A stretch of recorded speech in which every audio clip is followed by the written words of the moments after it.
Selamat sore semua, salam sejahtera bagi kita semua, Mas Mbak. Assalamualaikum warahmatullahi wabarakatuh. Hari ini, Mas Mbak semua, kita di pertemuan keempat ya, di mata kuliah perilaku organisasi. Nah, untuk materi hari ini kita membahas kelompok dan tim perilaku organisasi ya. Kemudian definisi dari kelompok dan tim. Mas Mbak semua, di sini kelompok adalah ya sebagai dua atau lebih individu yang saling bergantung dan bekerja sama, yang secara bersama berupaya mencapai tujuan ya. Inilah kelompok. Kemudian tim kerja.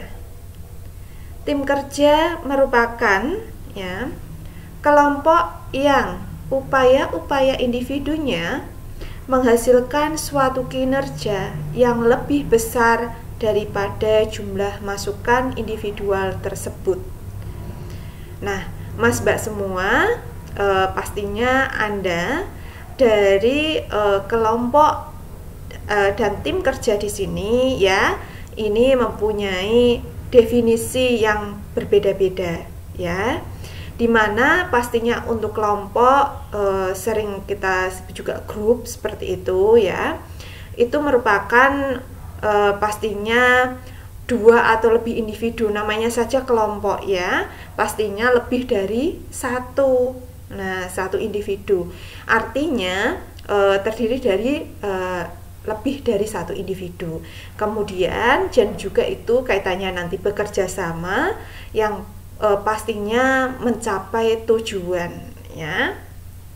Kemudian Mas Mbak semua setelah memahami apa yang dimaksud dengan kelompok dan apa yang dimaksud dengan tim kerja, maka di sini Mas Mbak semua kita membahas tentang kelompok formal dan informal.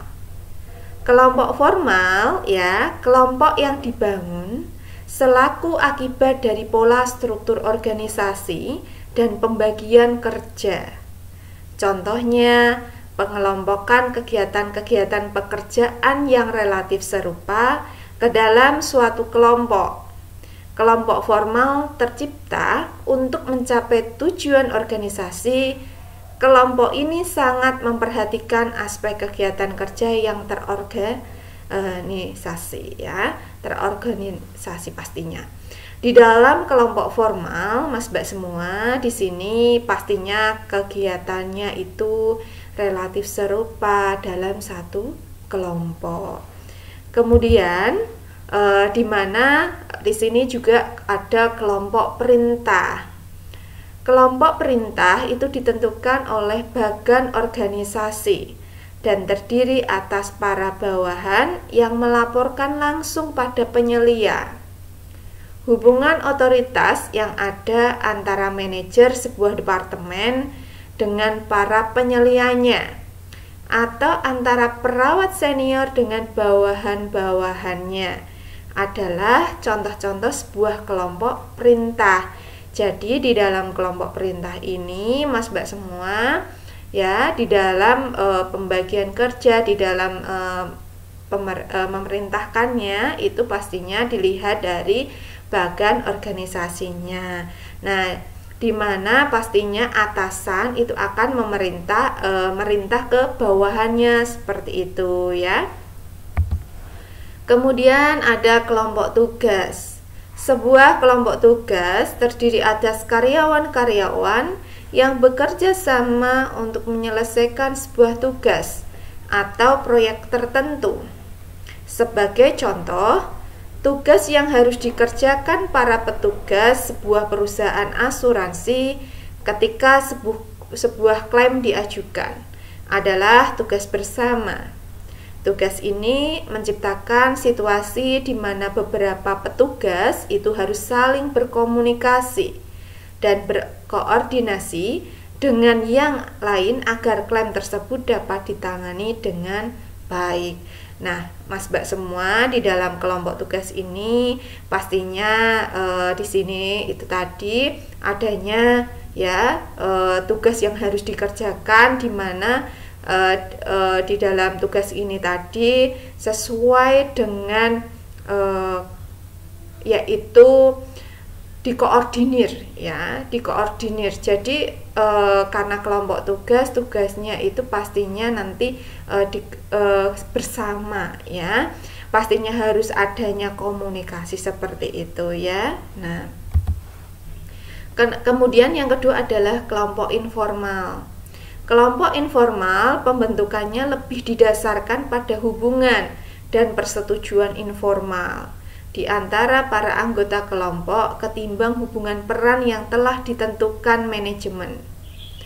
Hubungan informal tersebut dibentuk untuk memuaskan kebutuhan sosial dan psikologis para anggota kelompok, sehingga tidak mesti berhubungan dengan tugas-tugas organisasi yang harus mereka laksanakan.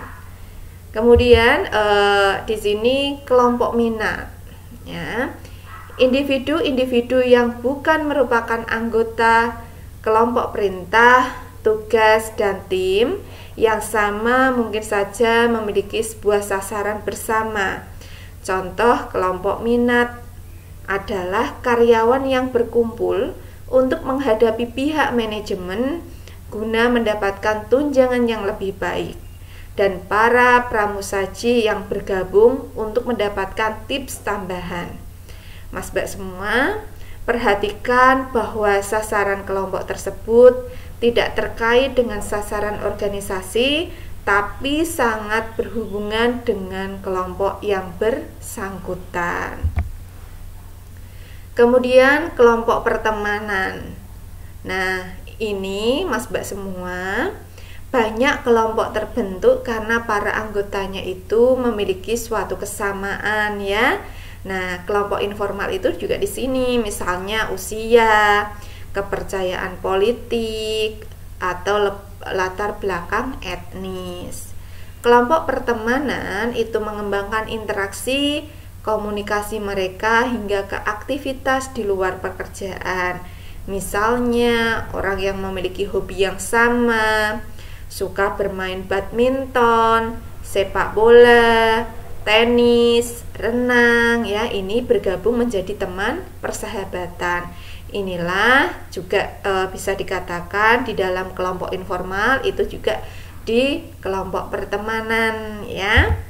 Kemudian setelah Anda memahami kelompok formal dan kelompok informal, di sini ada jenis-jenis tim. Tim itu dapat diklasifikasikan berdasarkan tujuannya ya. Terdapat 4 bentuk ya dari tim yang biasa kita temukan sehari-hari, yaitu tim problem solving, tim self management work ya, tim cross functional, dan tim virtual.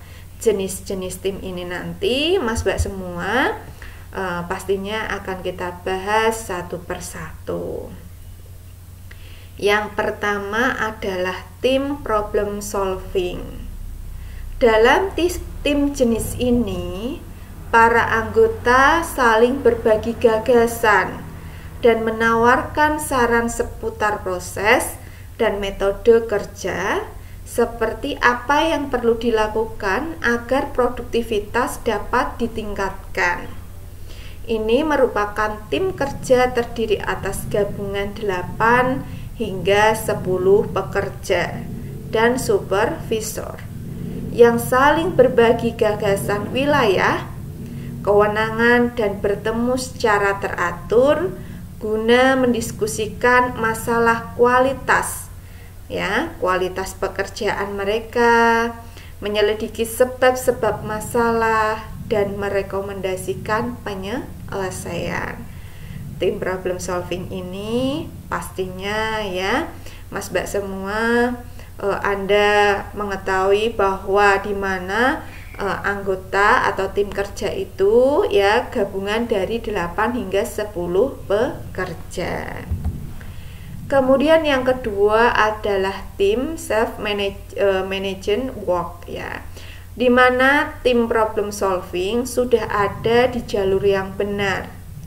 Tetapi mereka tidak beranjak jauh dalam hal perlibatan pekerja dan proses pembuatan keputusan, apalagi implementasi yang berhubungan dengan suatu pekerjaan. Kekurangan ini mendorong eksperimen dari tim yang benar-benar otonom, yang tidak hanya bercorak problem solving, melainkan juga menerapkan penyelesaian dan punya kewenangan penuh atas hasil-hasilnya. Kemudian yang ketiga adalah tim cross-fungsional, di mana di sini tim cross-fungsional itu adalah tim lintas departemen yang bertujuan meningkatkan komunikasi dan penelusuran catatan kerja yang akan membawa pada peningkatan produktivitas dan kepuasan klien. Tim ini terdiri atas pekerja-pekerja dari tingkat hierarki yang serupa tetapi beda wilayah pekerjaannya. Mereka bergabung bersama guna menyelesaikan suatu pekerjaan. 4 adalah tim virtual ya. Di sini menggunakan teknologi komputer guna menghubungkan orang-orang yang terpisah secara fisik guna mencapai sasaran bersama. Teknik tersebut memungkinkan orang lain bekerja sama lewat metode online ya, kendati mereka dipisahkan yurisdiksi negara bahkan benua. Jadi Mas Mbak semua bekerja menggunakan tim virtual ya, ini pastinya menghubungkan ya orang-orang yang terpisah secara fisik. Contohnya Mas Mbak semua ketika kita pembelajaran di sini juga hampir sama ya. Jadi kita walaupun nggak jauh banget ya, artinya nggak jauhnya itu kita kan tidak di negara lain, tidak di benua lain, tetapi masih di satu negara. Akan tetapi kita bisa merasakan bahwa kita tidak bertemu secara fisik, tetapi kita bisa mencapai tujuan atau materi yang sudah disampaikan ya. Kemudian saya menyampaikan materi, Anda memahami seperti itu. Nah, inilah di mana tim virtual itu adalah kaitannya dengan orang-orang yang bekerja sama ya lewat metode online, tetapi memang dia itu terpisah secara fisik ya. Kemudian di mana perbedaan kelompok dan tim dalam konteks pekerjaan. Stephen P. Robin itu melakukan pembedaan antara kelompok kerja dengan tim kerja berdasarkan 4 variabel sasaran: sinergi, akuntabilitas, dan keahlian ya. Perbedaannya itu dapat dilihat dalam skema berikut. Anda, Mas Mbak semua, Anda lihat ya, yang di samping kiri saya ini adalah kelompok kerja. Samping kanan itu tim kerja. Nah, bedanya apa? Nah, dilihat dari sasaran itu, kalau kelompok kerja itu berbagi informasi ya. Kemudian di dalam tim kerja ini kinerjanya kolektif. Ini kita lihat dari sasarannya.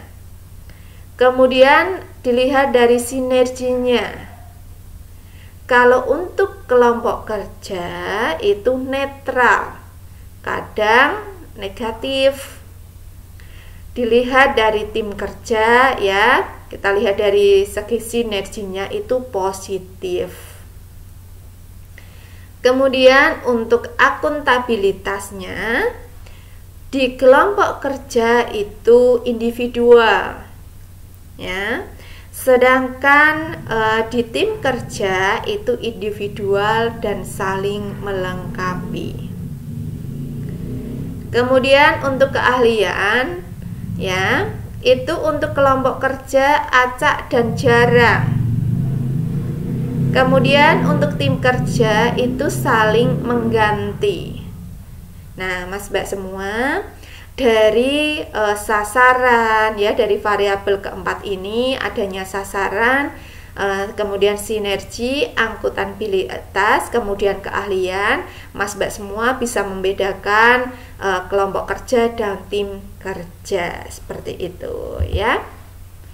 Kemudian sementara itu kita lihat dari penulis lain seperti Lauri membedakan kelompok dan tim berdasarkan 6 variabel, yaitu ukuran, seleksi, kepemimpinan, persepsi, gaya, dan semangat.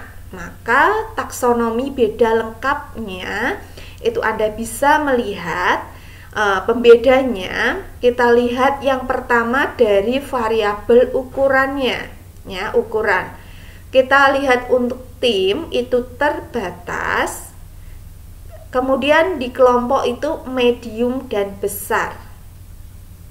Kemudian untuk variabel seleksi itu untuk tim itu krusial, untuk kelompok imaterial. Kemudian untuk variabel kepemimpinan ini berbagi atau dirotasi. Sedangkan untuk kelompok ini solo. Kemudian untuk persepsi, untuk variabel persepsi, untuk tim ini pemahaman pengetahuan itu saling melengkapi, ya, saling melengkapi. Kemudian untuk kelompok ini fokus pada pemimpin. Kemudian untuk variabel gaya, peran koordinasi yang besar. Ini dilihat dari tim, dilihat dari juga variabelnya, ya, variabel gaya. Kemudian di variabel gaya untuk kelompok itu konvergensi, konformisme, ya. Kemudian untuk semangat, di variabel semangat itu untuk tim interaksi dinamis. Kemudian untuk kelompok adalah kebersamaan mengalahkan musuh. Nah, Mas Mbak semua, kita lihat dari variabel-variabel ini, ya, dari variabel ukuran, seleksi, kepemimpinan, persepsi, gaya, semangat, Anda bisa membedakan, ya, di mana tim dan kelompok pastinya disesuaikan dengan variabel ini, ya. Bisa Anda membedakan kaitannya dengan tim dan kelompok seperti itu. Kemudian Mas Mbak semua, setelah Anda memahami materi yang Bu Siti sampaikan, di mana materi ini kaitannya tadi dengan kelompok dan tim, ya, Mas Mbak semua silahkan Anda mengerjakan soal-soal di bawah ini dengan baik dan benar. Yang pertama, sebutkan perbedaan, ya, kelompok formal dan non formal serta berikan contohnya. 2. Gambarkan perbedaan antara tim kerja dan kelompok kerja. Mas Mbak semua, ini adalah soal, ya, yang saya berikan, di mana pastinya tadi kita sudah membahas tentang materi kelompok dan tim, ya. Ini semua nanti Mas Mbak semua jangan lupa, ya, Anda, ya, presensi disiakat untuk pertemuan keempat di mata kuliah perilaku organisasi, ya. Mas Mbak semua, semoga materi yang Bu Siti sampaikan ini tadi ya, Anda memahami dan pastinya Anda bisa mengetahui di mana kelompok dan tim. Nah, di kelompok kaitannya tadi ada ya, ada kelompok yang kaitannya formal seperti itu ya, ada yang non formal. Nah, Mas Mbak semua, terima kasih atas perhatiannya. Selamat sore. Wassalamualaikum warahmatullahi wabarakatuh.